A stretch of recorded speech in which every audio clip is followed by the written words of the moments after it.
তো দর্শক দেখতেই পাচ্ছেন পরন্ত বিকেলবেলা রমজান মাস আমরা এসেছি একটু ছায়ার বাগানে ঘোরাঘুরি করতে। আর আর বিশেষ করে আমার সাথে আমাদের সিনিয়র স্যার রয়েছেন। স্যার একটু এদিকে আসেন, কেমন আছেন? আলহামদুলিল্লাহ ভালো আছি। স্যার এই যে নোয়াপাড়া বাগানে আসলেন, কেমন লাগতেছে আপনার?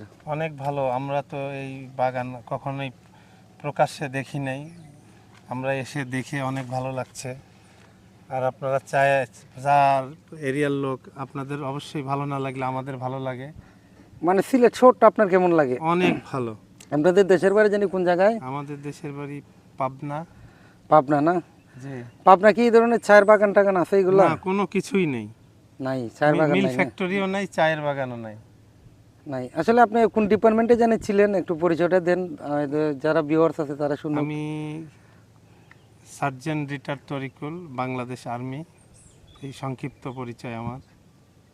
আর এখন আমরা সবাই বন্ধু বান্ধবের মতো আমরা ঘুরতে ফ্রেন্ড আসছি। সাইকেল হিসাবে আমরা এখন আসেন একটু সামনে যাই। ঘুরতে এসেছি।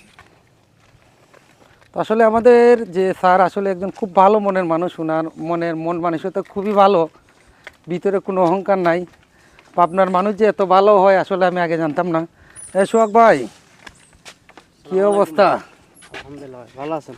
কেমন লাগলো একটু এদিকে ঘুরি, বলো কেমন লাগলো? প্রায় বিকেলবেলা পরিবেশটা অনেক সুন্দর, ঠান্ডা। এবং এই যে আমরা মাজারে আসছি, 5 নম্বর মাজারে, এখানে মনে করেন আমরা শুনছি অনেক আগে মানুষের বলতে এখানে গান বাজনা হয়, নাচানাচি হয়, কিন্তু না, এখন বাস্তবে এসে যেটা দেখলাম যে কোনো গান বাজনা কিছু নাই, পরিবেশটা অনেক সুন্দর, এইটাই ভালো লাগছে না? ভালো লাগছে। তো আমরা দর্শক আমরা যাবো আর একটু সামনে, যে চায়ের বাগান তো প্রচুর বড়।